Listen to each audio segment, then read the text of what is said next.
Okay. Yeah, we got sound. Is it time for us to go? This is the thing we rehearsed not to do. We are live. Okay. Hi, everybody. I'm Tom Devlin from Drawn and Quarterly. And today I'm going to be talking to Brecht Evans. I'm using the very American pronunciation of your name, Brecht. I'm sorry. We're going to kind of just do, I guess, a little loose career overview and talk about Very loose. Very loose, and talk about the books that you've done for Drawn and Quarterly specifically, kind of leading to finishing up and talking about the city of Belgium.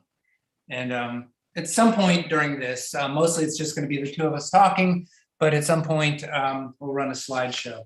Before we get going, I just want to thank the bookstores that are sponsoring this series, and that would be in the US is Quimby's, in Skylight, and Floating World. Quimby's in Chicago, Skylight in Los Angeles, and Floating World in Portland. And in Canada, we're sponsored by The Beguiling and our own Librairie D&Q. Beguiling's in Toronto, and Librairie D&Q is in Montreal. So I encourage everyone to buy their books from these stores, and we have special limited book plates for Brecht's newest book with us called The City of Belgium. So welcome, Brecht. Are you in here? I'm here. Okay, just to adjust our view. Okay, there we go. So you're in Paris right now. You're in Paris in the evening. It's Yeah. a day for me here in Montreal. I guess you're working on a new book right now, aren't you? Are you prepared to talk about that at all? Just briefly? Yeah, if you like. It's well, because of working on this book, I learned the French expression usine à gaz, which means something very complicated and that takes endless work. So I think City of Belgium, the original version was 3 years ago. So that's when the counter runs for the new book. So I'm 3 years in, and with, I think, 3 more years to go. For fun, I call it the French Harry Potter. But it's, it resembles a lot of things because it's sort of a magical adventure story, psychotic detective thriller, a lot of things with a child protagonist. And so, for example, I have a lot of pages to do, and every one of the pages has some pretty complicated challenges. I think for the one I was supposed to be doing today, but I just couldn't get started. I'm thinking it needs a panicked parrot to fly through a Polynesian navigation map, and all the pages are like this. It's not draw people drinking and talking, everything. Most of it needs a lot of research and thought all the time. It's not background and foreground. The whole thing is really telling the story all the time, which makes it a long walk. So that's a much longer page. Like the page takes you a lot longer than typical.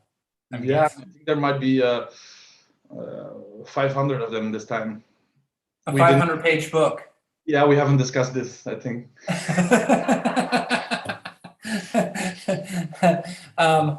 No, that's great. I should also point out, everyone, that there is a Q&A feature, and we'll be getting to the questions later after Brecht and I talk for a bit. So please post your questions, and I'm going to set this so I can keep an eye on that. If they start pouring in, and then I can shut up and just let people take over. So, so that sounds like a completely different book than you typically make. Yeah, I guess it might have like 10% in common with something like Panther, but it's, yeah, most of it is quite new for me.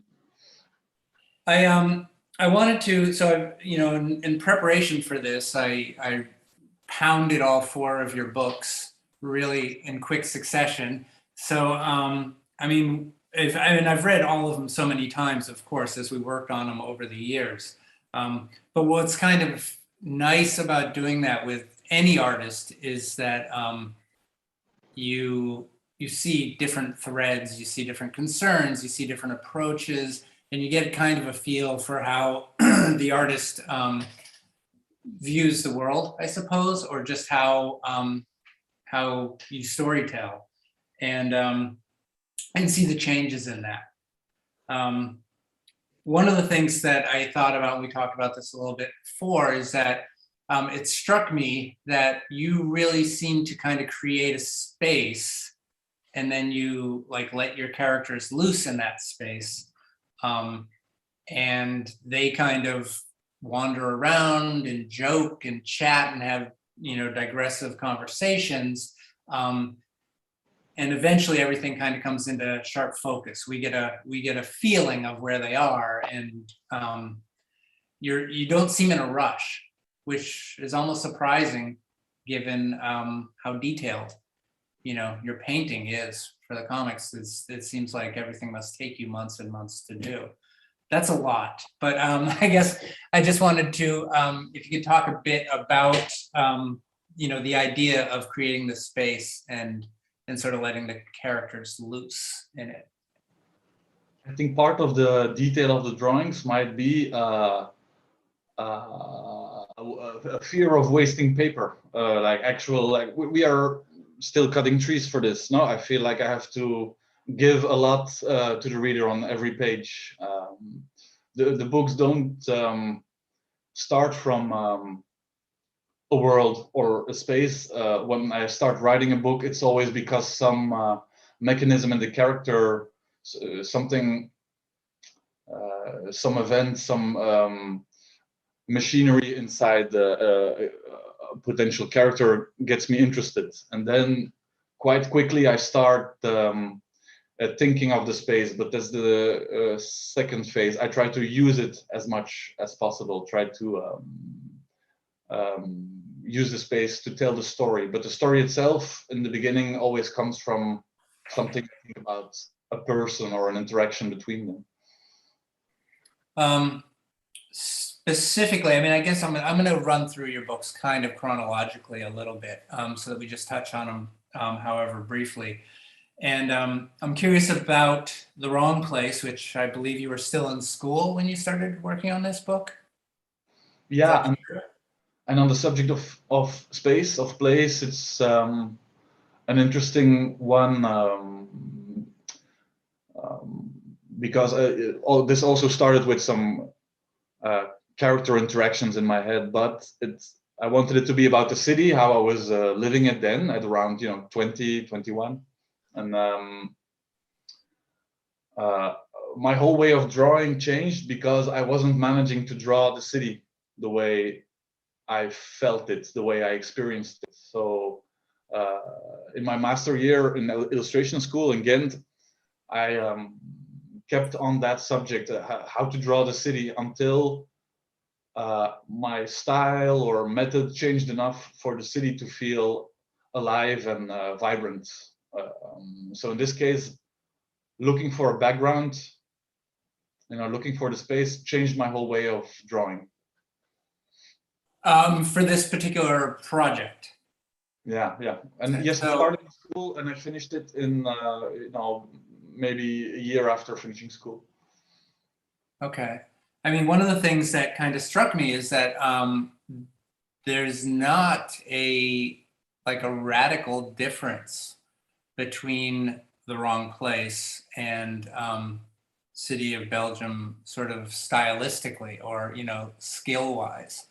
I'm sure that you see tons of things that you know, are different, but it's clear, like you have the chops, and you're drawing your characters in a kind of loose way. You're not drawing your characters too tightly.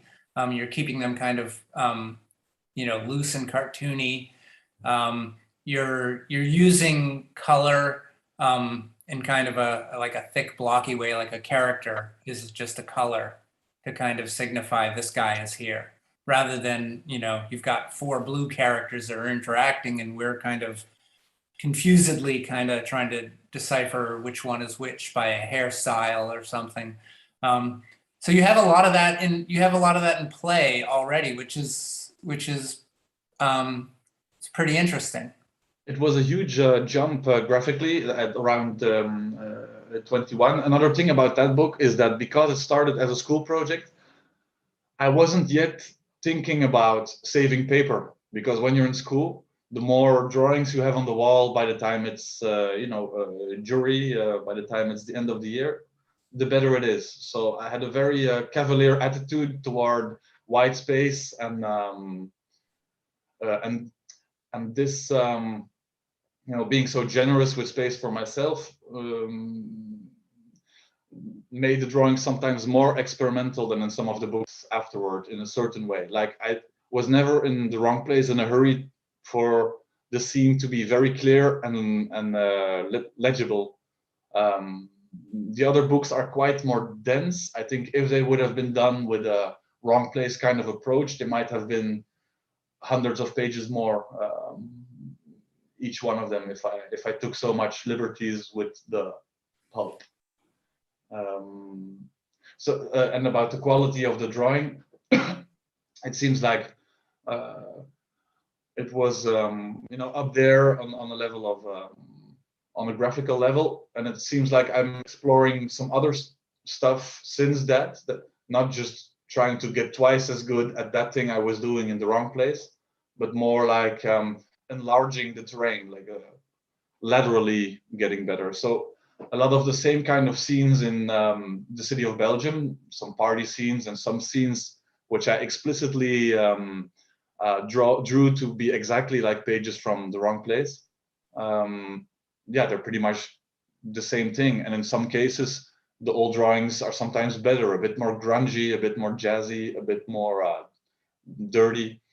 Don't worry, I think about that a lot. Like, am I losing things? At the same time, like exploring new stuff, but trying to keep all the old furniture there too, graphically. Well, you're talking about that space, and one of the things that kind of, that shows in the wrong place is that it's kind of divided up into 3 sections, and each one pretty closely takes up a third of the book. So we spend the first third preparing for Gary's party and then at the party, which is largely just a blank space, like that the people are crowded in, just awkwardly waiting for Robbie to show up, and who doesn't. I'm not spoiling anything there, but it's kind of interesting because I think that the space really takes care of a lot of that of the storytelling, but one can get distracted by the fact that the conversations are really filling in a lot as well. Like, I guess you could be fooled into thinking the space is handling all the work, but the way you have characters talk strikes me as pretty distinct. You've allowed them space to kind of say not very much a lot of times, but it adds up. Like, they stumble, there's just a lot of kind of chit chat that isn't going anywhere. You're seem more concerned with the social dynamics than what people are actually saying. The wrong place is more concerned than the other books with cringe, which is, I guess, normal for someone young. It's very attuned to, and it makes a lot of small embarrassing moments, and it really stretches them out, and it really puts a lot of painterly effort into cringe scenes, like some tragic moments, but a lot of cringe humor, which I feel like it was the heyday of it. No, this is the time of The Office and it's and things that came from it. And Curb Your Enthusiasm, I guess, right? Yeah, it's not even cringe enough for me. The Curb Your Enthusiasm characters are very comfortable with themselves. I think. Right. Well, that's true. Was that kind of, were you specifically thinking that you just want this to be as awkward as possible? Like, what was your thinking, your young thinking in putting together that book? But when I started to write it, I felt like I was quite good at writing it, and I wasn't seeing much of it. At least at the point that I started writing, I think I was a few years out of high school myself. And being an art student is, you're dealing with a lot of awkwardness and self-doubt.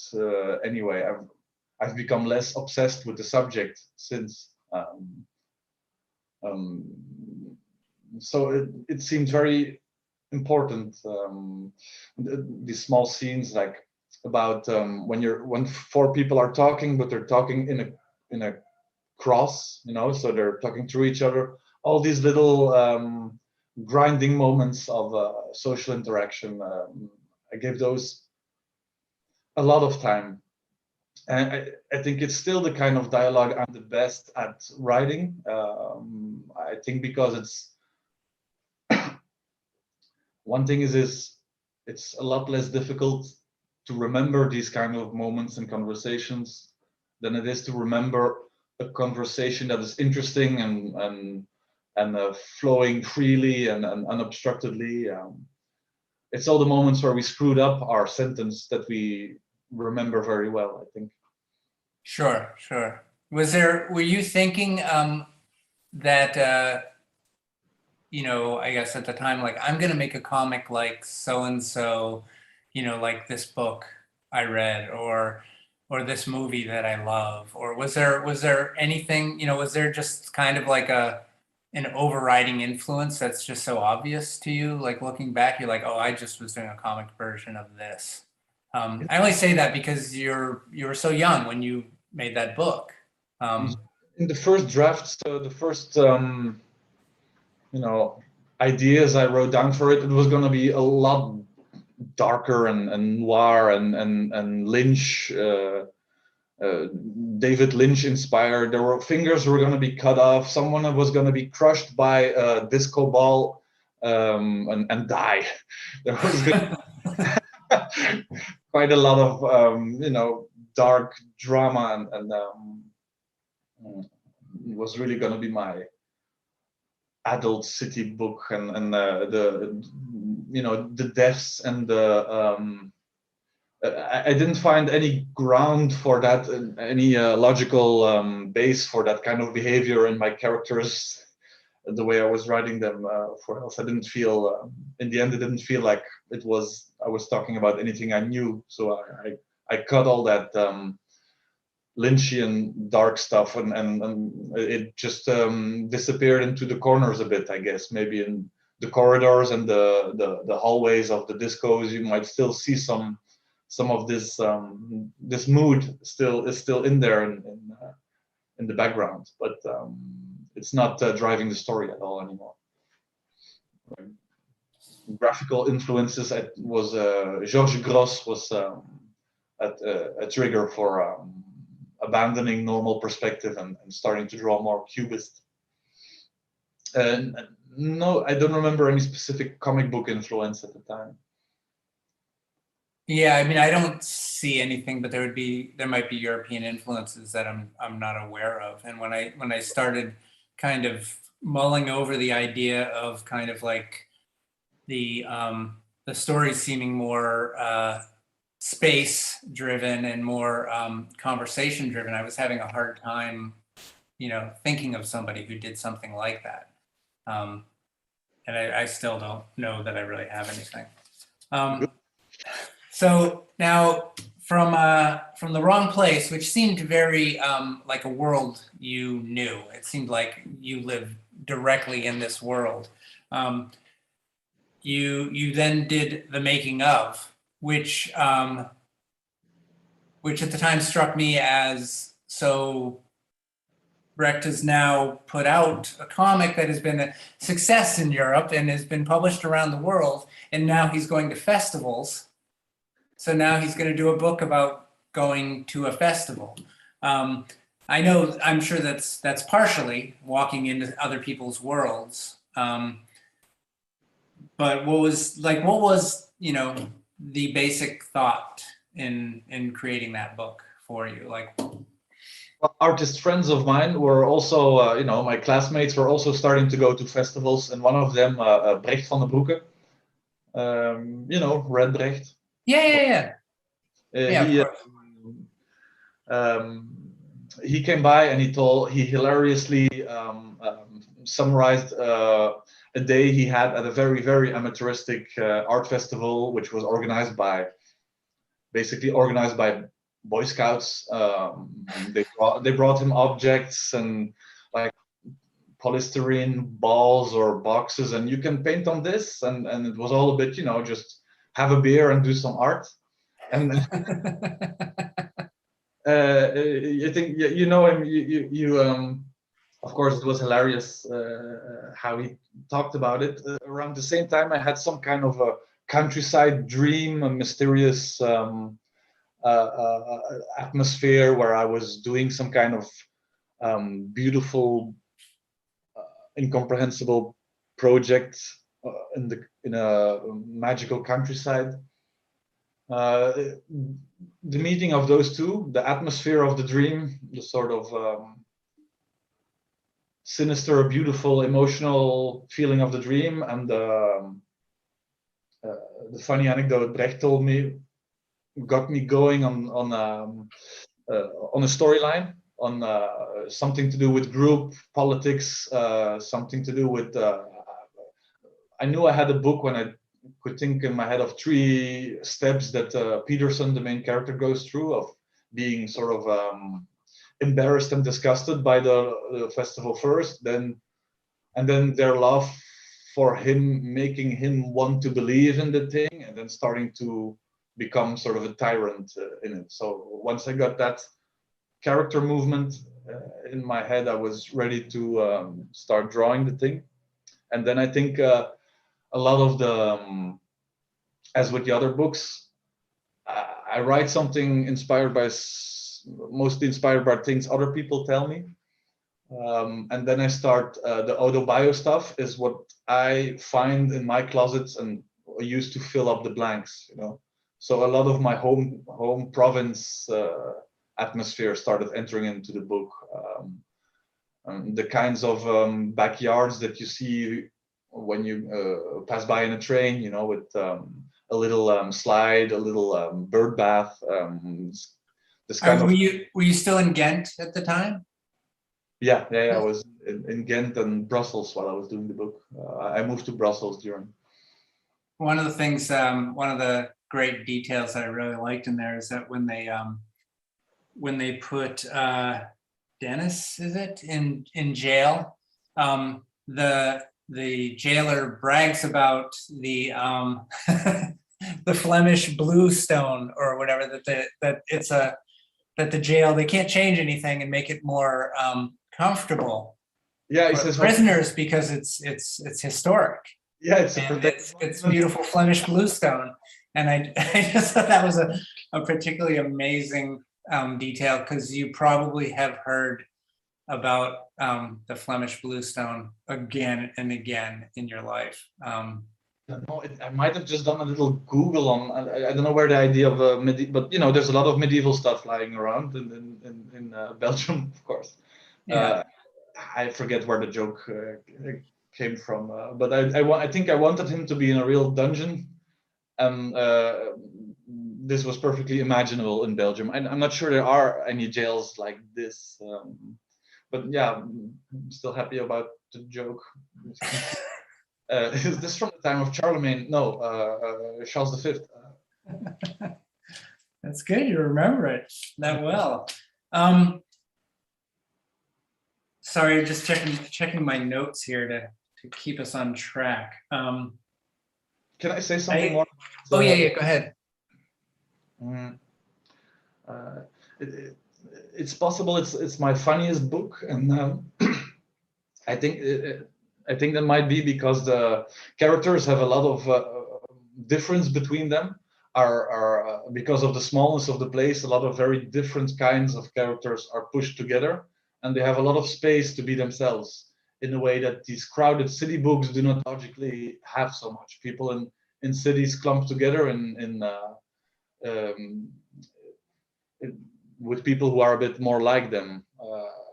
Making of is very specifically a book where extremely different people are thrown together, including the policeman who's discussing the jail and all this. It gives very wildly different characters a lot of space to bounce off each other.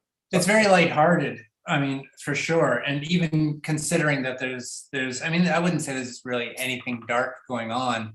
Dennis is having problems, but he's kind of generally handled in kind of a like a sweet small town way, that people are watching out for him and aware of his needs. And it's kind of funny, like rereading it this most recent time. I thought, oh, Peterson comes in and kind of messes everything up in this little town. Like he upsets the whole thing. They've got everybody is fine with the art that they make. And Peterson shows up, and then suddenly, like practically every single character suddenly feels really insecure about their motivations for making art and whether or not their art is any good. Like the one sculptor who does the thumbs up, who at one point paints a trickle of blood coming out of it because Peterson makes an offhand comment that it's too positive. So he's like, I gotta oppression. Yeah. Give it ambiguity, make it more edgy is Peterson's advice, I think. No. Yeah, and you can see the artist he's betraying himself. He's completely not. He's trying to find something that he isn't comfortable with as an idea. I found the thumbs up. I think I spent half a day surfing some art blogs. The thumbs up sculpture exists, I think, and was described as probably we kept that in the book, international symbol of positivism. Yeah, I mean, it's kind of sweet, and then I wondered if you thought of like Peterson as like it was just a kind of oh, this is just going to be a funny little little fish out of water comedy. If you thought as you were at the beginning or as you were making it, like this guy's just messing everything up here. Well, for the locals, for the the title is a bit harsher in French. It's called Les Amateurs. Same thing in Dutch. But for the locals, he is also the trophy. He's the one city artist who reacted to the call for artists. So he is also their trophy, and he's the the person who they had to go pick up in the city and bring to the village. He's the one making the festival real. It's quite possible that without him being there, they might have gone off the rails and started fishing after a day or two.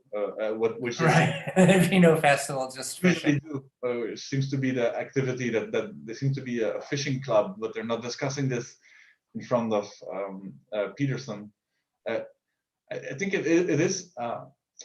I think it is like a pretty light-hearted fish out of water comedy. With then, because it's a graphic novel, you can take your time to step beyond the characters and look deeper into the backgrounds, the literal backgrounds, which sometimes contain more information about the characters.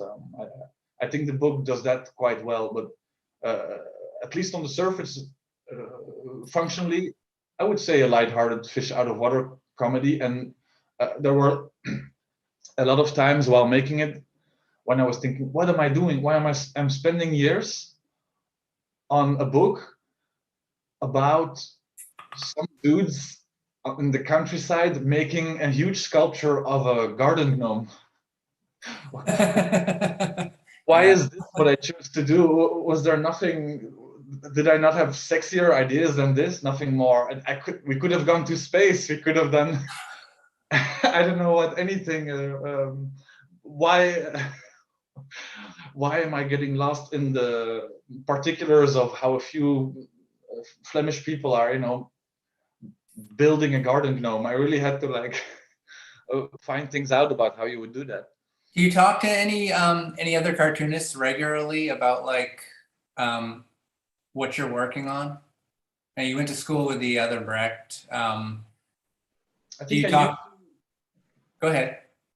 I used to a bit more when I was still living in Belgium. I had a few more friends and mentors I discussed stuff with a lot, like the Dutch comic artist Hanko Kolk, Flemish artist Randal Kazar.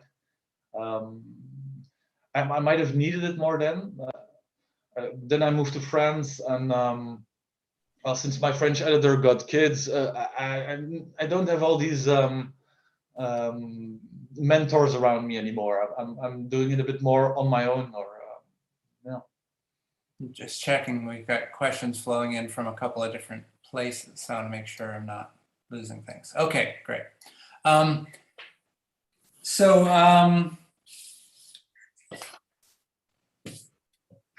So the big shift, I think, I was actually, I only realized this yesterday going through Panther, is that, so Panther is I think an acknowledged break from what we expected from you. That there's not a Brecht character in the book, basically, I guess, or somebody you could say like, oh, I guess that's probably kind of Brecht, or a piece of him. It doesn't seem like there's any of that. That it seems wholly fantastic, and in fact is largely fantastic. Most of the book is in kind of a dream state. And it's also really dark, which the first two really aren't. The first two are kind of, like you said, the first two are kind of cringy, but pretty lighthearted all in all. And they're not big books, I guess. Like they're not tackling really huge things that we don't like to talk about. So Panther is that, I guess, very much so. And people, I think you've said it's not necessarily one thing or the other, is that people have described it as an abuse story, and you've said it can or cannot be. I feel I'm overstating it in some way, or stating it poorly now. But what I wanted to get to is that you've talked about that you were starting to have mental health issues while you were making this book. Which is a stupid coincidence, really. I mean, it's very tempting in the for the artist biopic reflex to link these two, but they are not. The idea for Panther came just after the wrong place, but instead I started doing the making of. I was considering, I had this idea that came in the form of a joke for Panther. I did some sketches and things for it, and then thought, nah, this book is weird. This book is way too strange. And then I got on track to make the making of. So when I finished the making of a few years later, I went back into the sketchbooks, and I think I was going for something. I was thinking about doing something more like City of Belgium after the making of. Back to the city, huge amount of characters, but it was just a big soup of different ideas. There was no shape to it. So I got off that wagon, went back to the old sketchbooks, and stumbled on Panther again. which suddenly seemed like very much the book to do. I think I'd understood a few more things about comics and drawing, and thought like, this is a great idea because it 100% exploits the possibilities of telling a story with drawings. It is the book that does so in the most simple 100% way, because one of the main characters himself is lying with his shape, and actually literally disappearing into the background. And there's a whole lot of graphical things like this that flow logically out of the basic idea, which came as a joke. The girlfriend I had when I was doing The Wrong Place, and that lasted until halfway making of. So I moved from Ghent to Brussels, but won't get lost in that. One joke, but it's really the you had to be there kind of joke, because this never goes well when I try to tell this. Oh, then please tell it. Really go back now. No, so it was fun, mutually fun, as far as I remember, for me to suddenly incarnate creepy, scary characters, suddenly become them. We were living together, so a lot of time to kill. Sure. And there were a few Otto, Olaf. There was a creepy guy named Frank, who was obviously an American, so he spoke English with a very American accent, and he was corny. He was creepily corny about it. Like, just never felt this way before. That kind of and Panther was one of these characters. Just, oh no, but we love broccoli. It had this more of a grande dame female voice when I incarnated Panther in the small apartment we shared. Yeah, and she loved that. Yeah. That's not what did us in any case. So since this joke contains the whole book, no? Right. Yeah. So I didn't set out to make a book about child abuse, but I'm not stupid. Of course it is, but I have no way to say if I tackle the subject or while doing it. All I could do was take this idea to its most logical development. I cannot say for myself, because luckily I have no personal experience with this. If it was hitting anything, hitting the mark, considering tackling the darkest subject that exists. Yeah, there still might be readers who think it doesn't. I did not have that ambition in any case. Now, I'm curious if you kind of like felt like the confidence to kind of go dark and not make it ridiculous, I suppose, at this point, after a couple of books under your belt. If you thought like I want to explore things a little bit deeper rather than just kind of doing this little comedy here, like, oh, fish out of water. If that was kind of, if you see that as sort of just a progression in confidence, that you're just kind of like feeling like I think I can pull this off. Well, there's several things with it. It's definitely a deeper exploration of the medium. It definitely uses it in a much more direct way, and it pushes the reader's buttons very perversely efficiently. It's the weird thing about the book is that, as far as I can tell, it's also a very funny book. That might depend on if you have children yourself, or what kind of. That's the whole crux of the thing. I think it's at the same time funny and sweet and sort of desirable, and at the same time the darkest, most horrible thing possible, and the whole this pendulum. This is the strength of the book. It's like some kind of no, I'm exaggerating, using wild imagery here, but there's some atomic fusion thing going on. These extremes are put together, and that's what the power, the simple power of the book comes from. Then, as you mentioned, I fell into a depression. So I will always have quite a complicated relationship with Panther, because the concept was worked very well. But I lost my means of making art during it, and because once I had gone through a whole lot of bipolar adventure, there was no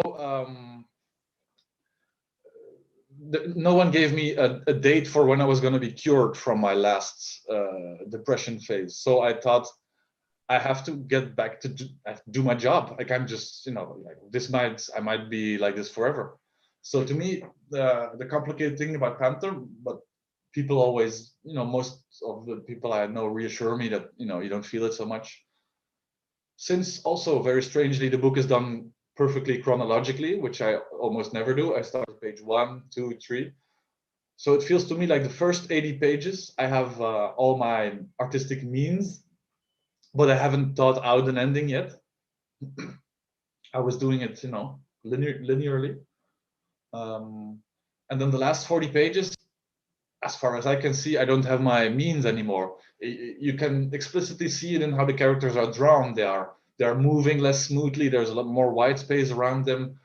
Confidence leaves the author at that point, which might, if I'm thinking wishfully about the book, might have been the only way to end it. Like I think I sense a sadness in the last chapter of the book, but I don't consider depression to be good for inspiration or good for art at all. But maybe this that all my flamboyance, all my skill was taken from me mostly. We did patch it up a bit a few years later. The English version is better. I was going to say, so we definitely did. There are some additions and changes in the English edition. Yeah. Have you put those in the other languages? Yeah, I think by now they're up to date. Yeah, but yeah, we gave it some more texture and some more stuff at the end there. It was too meager before, but I still have this weird relationship with the book because of that. Sure. I never know if there was another road to take. It was kind of in North America. It was kind of your breakout in a way, is that it sold more than the previous two books. Sort of, I don't know, inexplicably, although I think partially because it sort of is sort of next level, kind of like graphically exciting or something, that people found it, it's they couldn't put it down. It's more easily written about and more easily summed up than some people in the Flemish countryside are making a garden gnome. Maybe. Here's a book that I thought was a cute kid's book, and then it was creepy.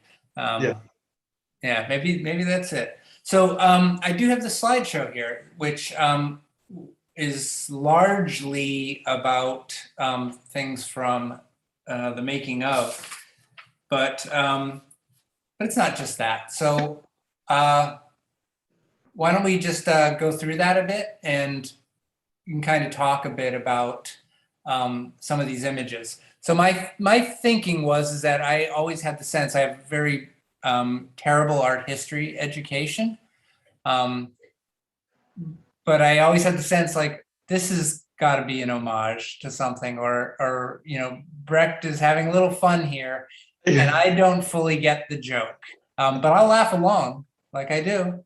Just I'm game. So I just want to run through those. So I'm gonna share my screen here. We'll get into that. Check with me if you got them if you got the references.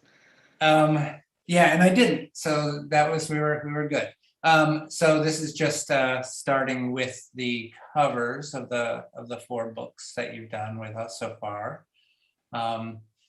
And now I am, oh, okay, so now we're marching through. See, can I say something about the wrong place cover? Yes. So you will have to go one back. There you go. So you see in the lower left corner, that's the on the wrong place cover.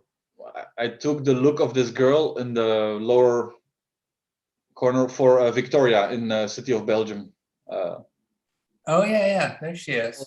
And there's a couple of characters who what's the fez wearing guy? What's his name? We're gonna get to that. We'll get to that. Cameos. There she is. You can see her a bit better with her dots. You took her to the next level. This moves very slowly. There we go.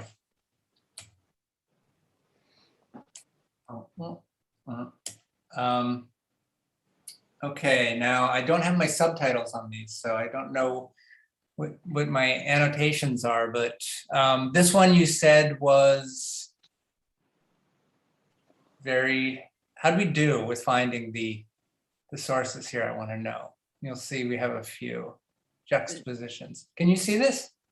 Yeah, it's well, you didn't get the right one. Oh. So, yes, Matisse, but other Matisse. Next. All right. I could have, I was too lazy to send you the right one, but no, that's okay. It was, it was fun. Oh, yeah, this is more. Megan and I went through this and batted some emails around. Yeah, emulating Bergfield, Charles Bergfield, who was an incredible watercolorist. Yeah, and I this is the kind of things I don't think I ever heard of him. And then when you mentioned him recently, and I was like, I feel like I should have known this person. This is my education, my lack of here, because I mean, it's so clear how you've sort of drawn on his approach from the beginning, I think. He makes natural phenomena happen in his paintings in the way other painters don't. As you can see in the upper right corner, this is the most simple example. His sun will often be black because when we look into the sun, we get a black spot on our vision. He will put sound, electricity, heat, the transformations caused by sunlight into his paintings in a way that I don't see a lot of other painters do often. Which is very comicsy in its way, very kind of explicit. Yeah, it's narrative. Yeah. Yeah. You got it. Yeah, nailed it. Well, I love that that exploding rocks thing because I'm a scout leader and we constantly have to reiterate this every time we go camping with the kids. Like this, no? Pretty much. Well, we don't explode the rocks. Yeah. Oh, so we constantly have to say, don't. Okay. It's what not to do. Yeah. Mm-hmm. This would be the one I was like, I know this somewhere. I've seen this somewhere. What's the name of this? Now this is Unicorn Tapestry sums it up. I think that might be the title. It's medieval, so I'm not sure there was an official title for it. I don't remember.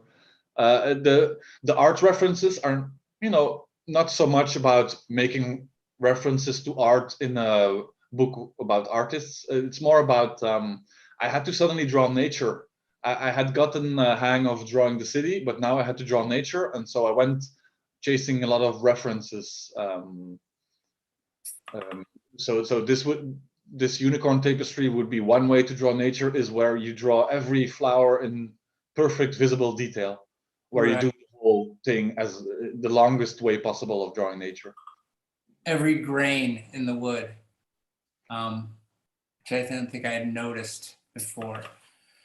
Sorry, I just lost my pen there. This is Picasso. Is this the right one? Maybe. I It's forget probably which one it came so from. many of these, right? This is a whole genre in itself. It was coming from something. I forget, Picasso or Matisse. Yeah, that's almost cheap, isn't it? But if we're gonna have wild waves, we need a Hokusai wave. Yeah. Might as well. Everybody's expecting a Hokusai wave. Might as well put it in there.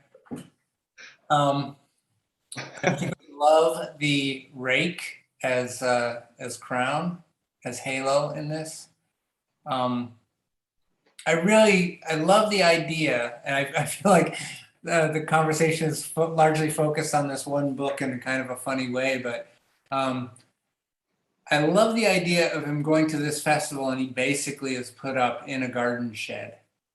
Because that seems, there was a time when I worked at a comic book store and we would do signings and the people would have to spend, they'd spend the night there and they would stay at my house and sleep on the fold out couch, and I had roommates and that was just, here you go. Thanks for coming to town.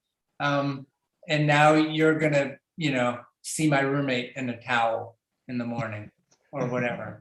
Yeah, you started from the bottom. Which is, far too intimate. I feel like I understand why you're talking about this book so much after having reread them all.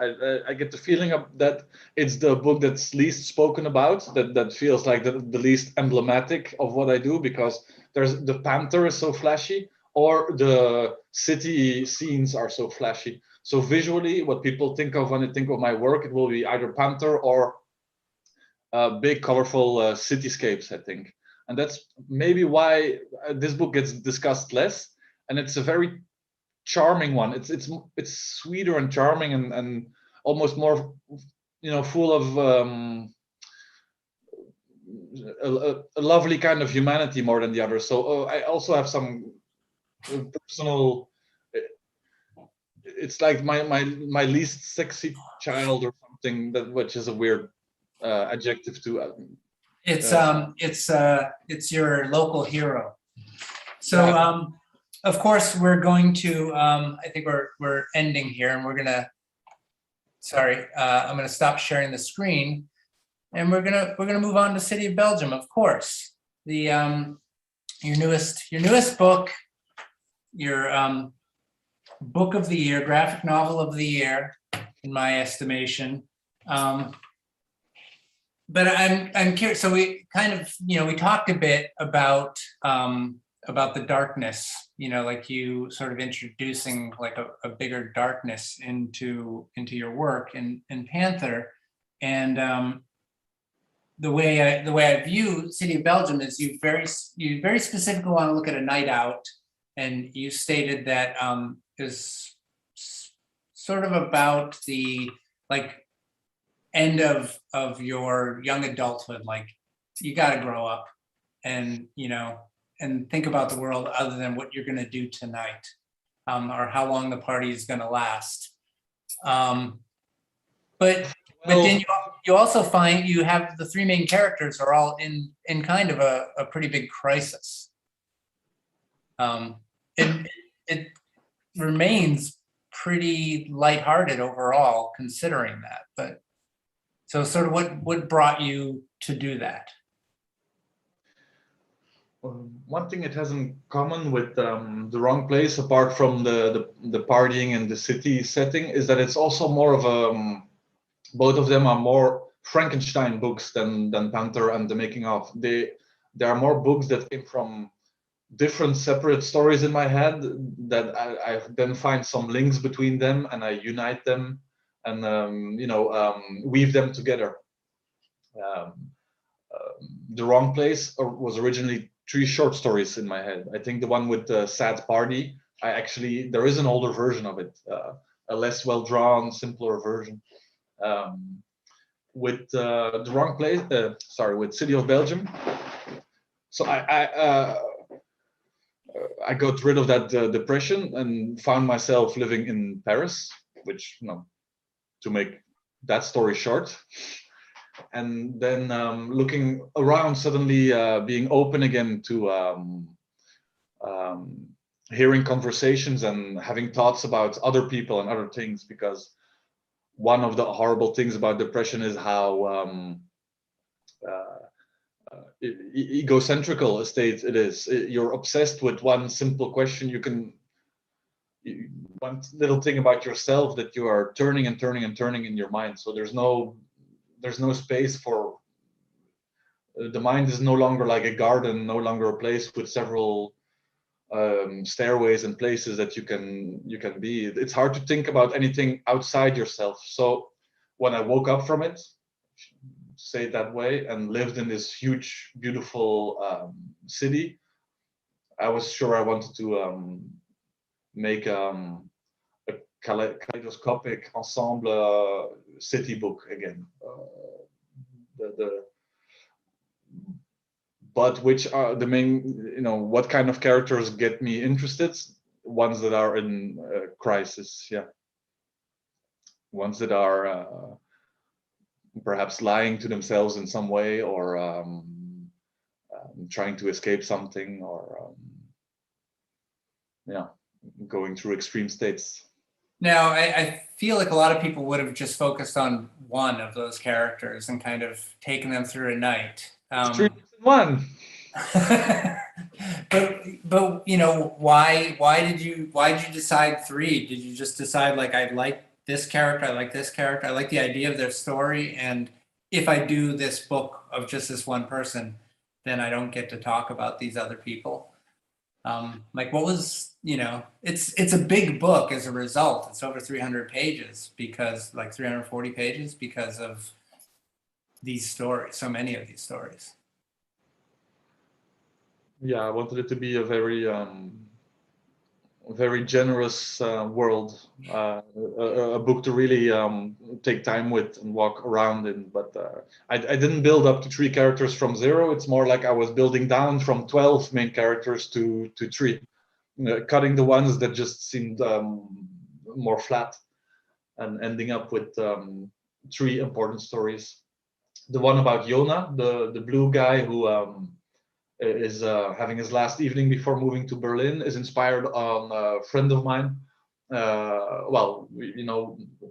Someone who went out with a lot a long time ago,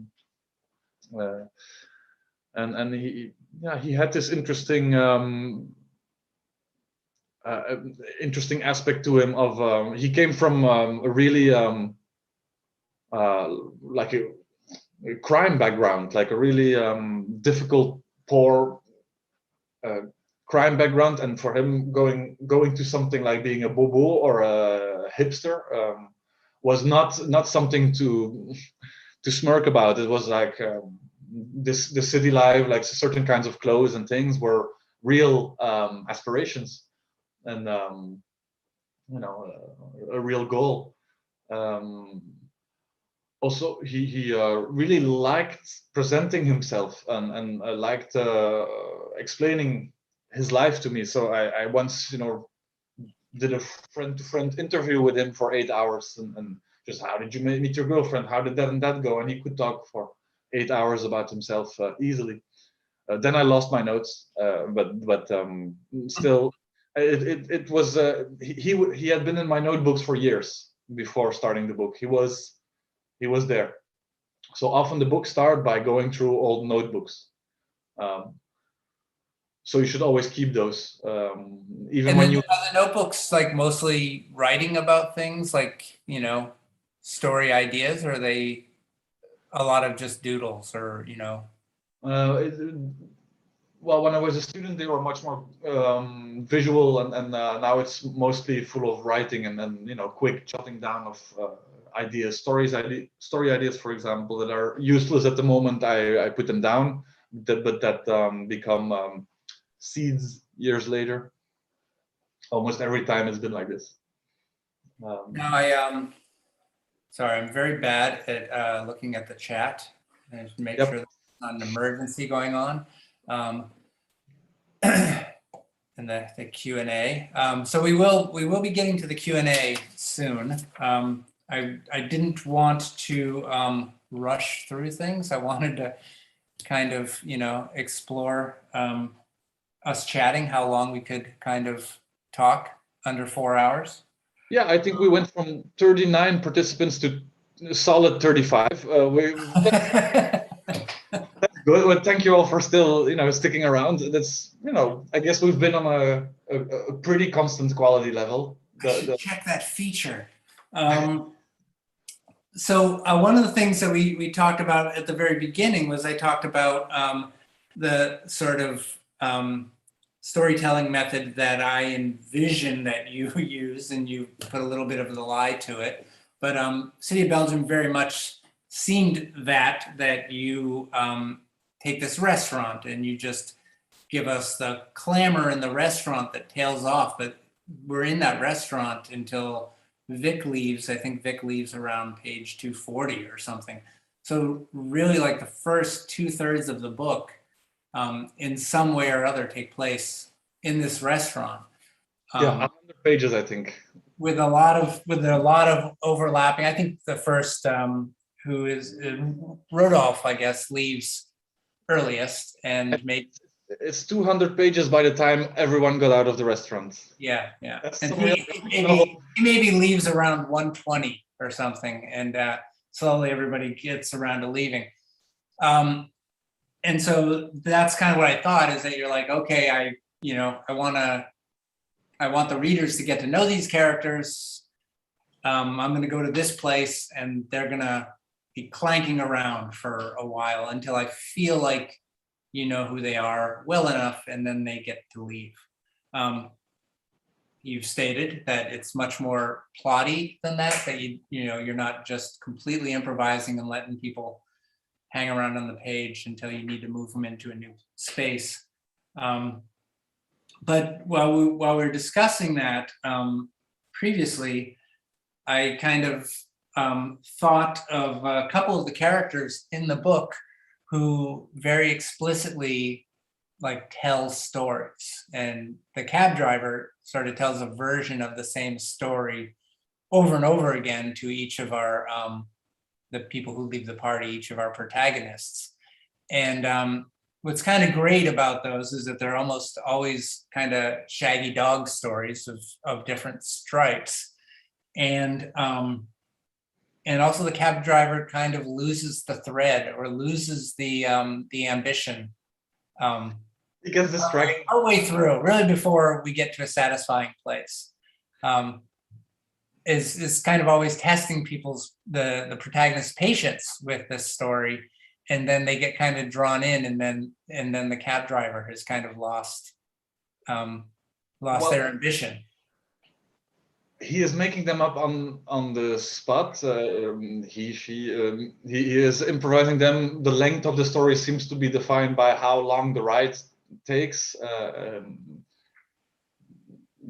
So I wanted to write them like someone improvising them, but these little nuggets of story are very plot driven, but in a shaggy dog way. It's the way I wrote these little vignettes, or these little stories, is again, a lot of notebooks and stuff I had in mind, or some abandoned storylines I might have considered myself to make a book about, get rehashed in a messy way. But it's really supposed to just feel like we're having a moment with this character more than telling something. More than telling a story about storytelling. Was that part of it? It's doing that, this is how it would sound if you go like story, and then there was a sound outside, and I went down, and the first night and the second night and the third night, right. These fairy tale structures, which work fine. And the other is the character Michael, I believe, who's telling about his zombie TV show, which is great, because it's like a funny, great concept that somebody says, oh, that already exists. Michael is the ex-boyfriend of the other character, Victoria, the other one of the three main characters, and I wanted to do something with her, and something that takes some pages and takes some time. I wanted her to us to be drawn to her as a main character because of the force of her personality, even though someone else, a dude, is talking all the time. So it takes a little moment before we see her face. First, we see her from behind, and she has this very distinct hair, these very distinct clothes, and she's reacting in a more spicy way than the other two women sitting at the table. I feel like it was something like testing the strength of the character, or being confident enough in the strength of the character's personality that she will be drawing us in, even though we see her from the back, and even though she's just commenting on someone else's story. It's like this detour of the power of her personality is making us think, ignore the guy who's talking. Even though she has shorter phrases in the beginning, she obviously has a lot more to say than the guy who's talking in blocks of text like this. Right, and just detailing, I don't know, this loose idea he has, which he has spent a lot of time thinking about, but not trying to nail down. I was nervous specifically about these kinds of scenes when the book came out. Like when I wrote them, it felt very logical, and I think I'm getting back to loving these scenes and forgiving myself for taking the time and the paper necessary for them. But I was worried once the moment the book comes out, you had your nose on the details for months. It's probably the moment where you're most worried about the book, the moment where you're the most nervous about its possible weaknesses, is also the moment where you have to do these interviews and start selling the book. Right. But I think I was right to take the time for it, to have these. If someone is telling a dream, 4 pages. We know, I think for most of us, listening to someone explaining a dream in detail, it's sort of boring, no? It's known to be a boring. It's classically. Right. Well, that's. I mean, that was a tricky thing you did, where you It's tricky. Explored a number of boring storytelling in the midst of just like these explosions of color and even of drama, because each character goes through pretty wild drama. In fact, it's sort of the most fantastic of your realistic books. And I think there are ways because the things that happen sort of strain credibility a bit with each character. They feel right, but it doesn't feel like somebody's typical night out, I suppose. No. It's all very, very.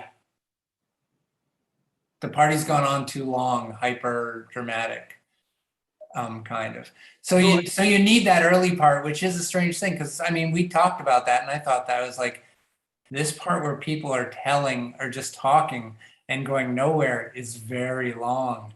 But it's like you need that to make the last part of the book work. Like you need to have the evening needs to start out a little awkward, a little, when does the fun begin? I think that because of how a graphic novel works or can work, or the way in which the text, it's not in balloons and things like this. I feel like the reader knows when when he's looking or she's looking at a word cloud on a page, and which ones are. There is a freer kind of reading in this graphic novel stuff. You choose whether you look at the background in detail or not. I think you make your own way a bit more, and like you can go fast through some things that you can sense are like just word spit coming from someone. I feel like the medium allows this, and if used well, the way that in a movie perhaps you would do something with the volume, or you would do something with the audio, where where something gets more backgroundy. I think you naturally find your way like this in the comic. But mostly it's, I wanted these characters to really become alive before we start, before they start being chased around the city and overtaken by the beauty of it. The book is not some kind of farewell to parties. It's definitely still celebrating the fun of it. I think. I mean, there's a lot of people obviously having a great time, including sometimes some of the main characters. But there's a lot of fun in the background. Yeah, yeah. It's one of the things that I think what you do is I think particularly rare, because you make these kind of like just big power drawing sequences. So just a huge spread that you're sort of clearly showing off your compositional skill on the page, which is great, because I think that is also something that you can kind of you can do in comics that you maybe can't necessarily do in other mediums. Is just say, here's an amazing drawing, take that. But you aren't doing it for the sake of just the drawing. That's a narrative thing, and I feel like that's often pretty rare. A lot of great cartoonists will strip out that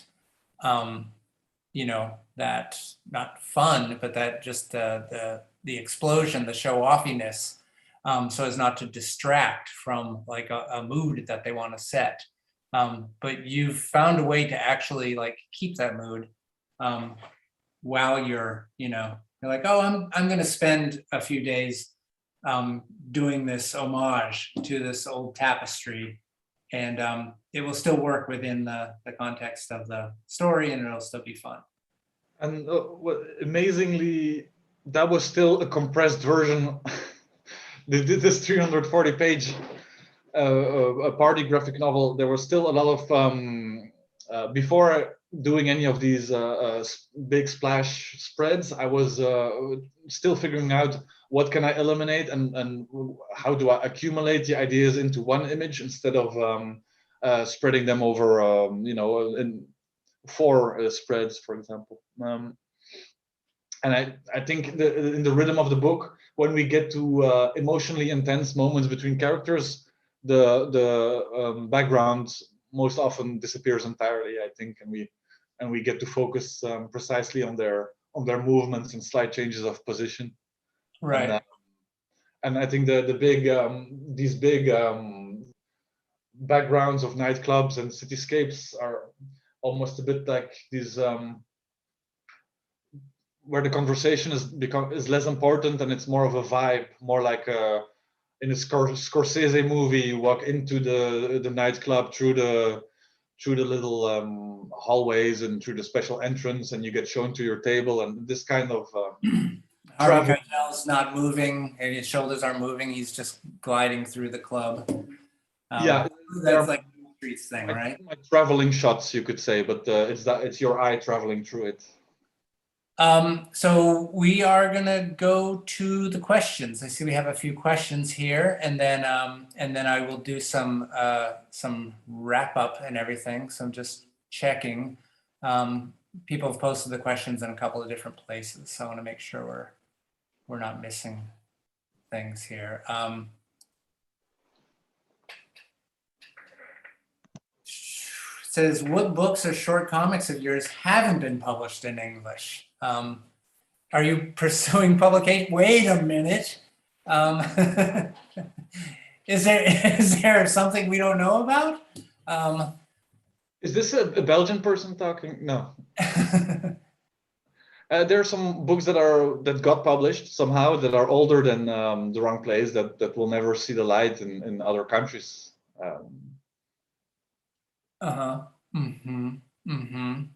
Okay.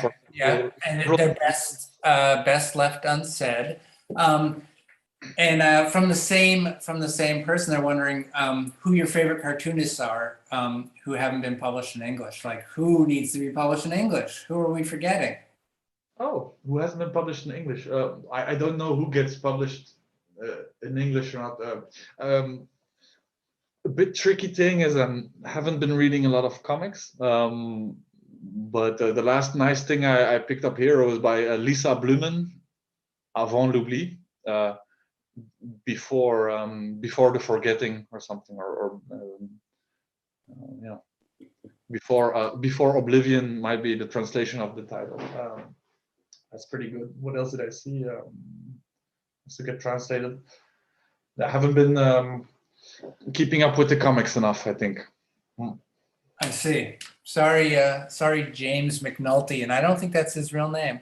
I think he writes to me sometimes. Yeah, he was. So hi to James, Jim, to McNulty. He was really looking forward to City of Belgium, so I had to, reassure him that it was gonna appear one day. Let's see. Somebody says.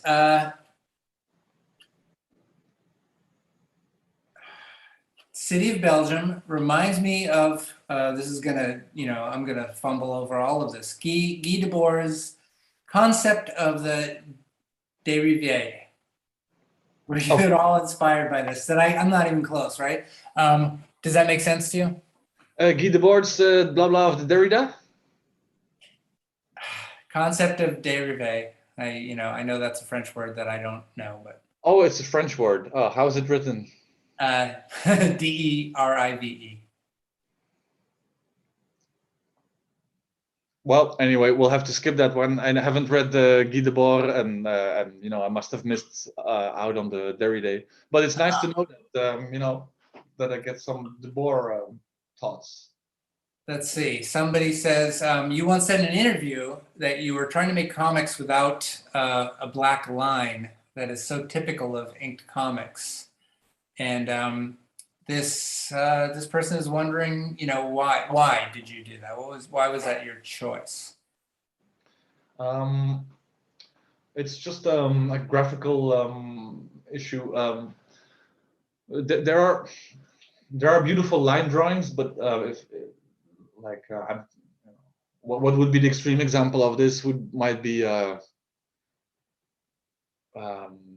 Asian painting or Japanese woodblock prints. I'm not great at expressive line work, and I really suck when I make a line drawing that I have to color in. That's really goes badly for me. So I have to make as much of the body of the drawing appear quite fast onto the page. I have to compose in surfaces for it to work well. But there is going to be more line drawing in the next one because some of the worldview of our child protagonist in the next book has some esoteric things and some schemas. Some things are explained in linear drawings in the next book, and there's a more black ink in there and more precise line drawings when it serves the story. But was this a change you made with The Wrong Place?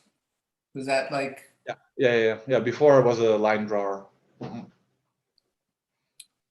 Let's see. This next person says, your pages are so beautiful. Thank you. You have such interesting angles and depth, whether it's almost geometric architecture designating space and movement, or characters moving through no panels at all. Page by page, do you spend a lot of time figuring out the composition blocking, or does the drafting drawing go quickly because you have an overall visual picture when you sit down to draw? I just had a day where I wasn't prepared enough to start doing the drawing that I needed to do. So I needed to do some sketching, and but I'm not figuring out. So this is a parrot is fluttering around in a laboratory and knocking stuff over, and this is the way that we get introduced to this space, this laboratory, and so this is the way we get introduced a bit into the mind of our protagonist's father, who's raising him to be some kind of alchemist magical superhero. So there's a lot to figure out before I can make this drawing. With this book, a lot seems to be hinging on that kind of preparation all the time, which makes it go, page by page pretty slowly for what's supposed to be a 500-page graphic novel. There are some other kinds of scenes that flow more easily when I have, characters interacting in a conversation and I know what the characters look like. I get started pretty quick.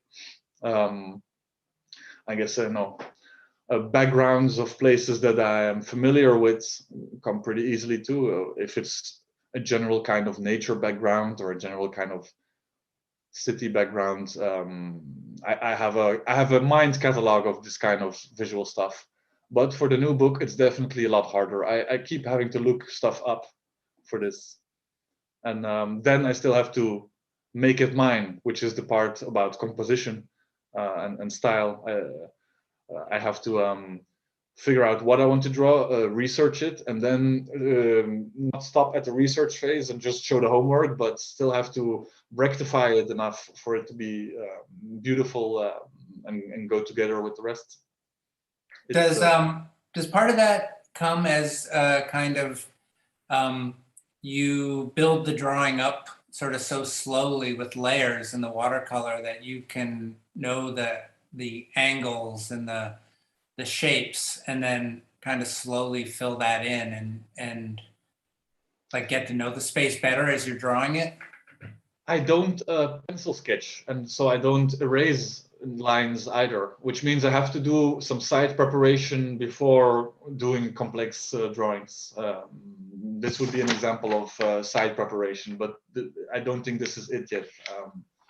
And then I thought, like, I have to go back to the research. So then I opened my printout folder and then I started getting print out of the research folder with, this is not the research folder, this is everything I took out that might possibly inform this page.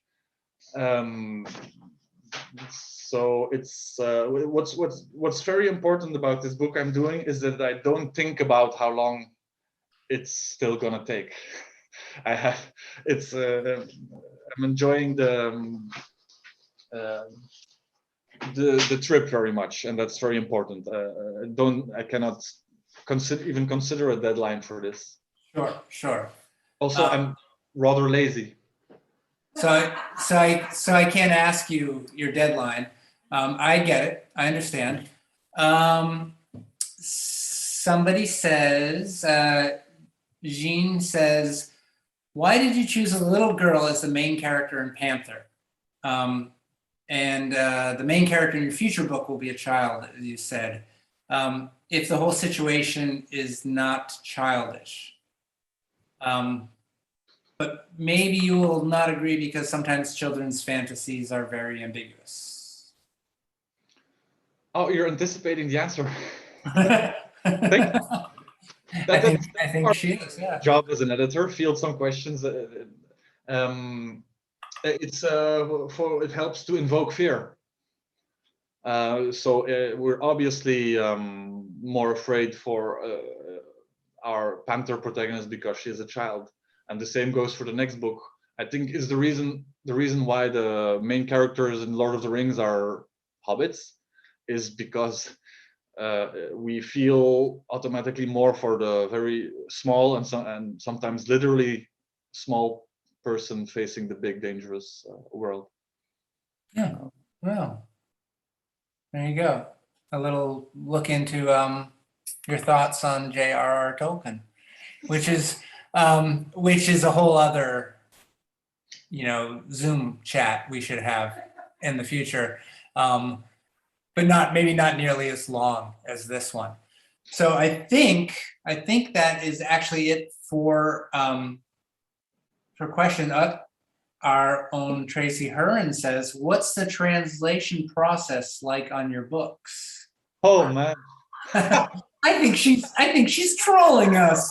She's trolling us, Brecht. That's what she's doing there. Yeah, what does it say in the book? What did we put for translated by? How did we describe it? Did we just say, you, Megan, That's how we did it. So you did it, and I think complex and is I a messed it up, and then Megan fixed it, and then Francois fixed that, and yeah, we can just answer it as it's a big old mess. I mean, at this point, I mean, it's pretty obvious that your English is excellent. So you have translated the last two books yourself, and then we've gone over it, right? And we've kind of I've made adjustments if I thought something wasn't American sounding enough, or didn't sound right. It's so rare that's the case. You're actually kind of I feel like you're more ahead of me on that. I feel like I've calcified a bit on how people speak, and I don't hear people anymore because I'm just blabbing away. I don't even hear what people are saying. Way to the young ones.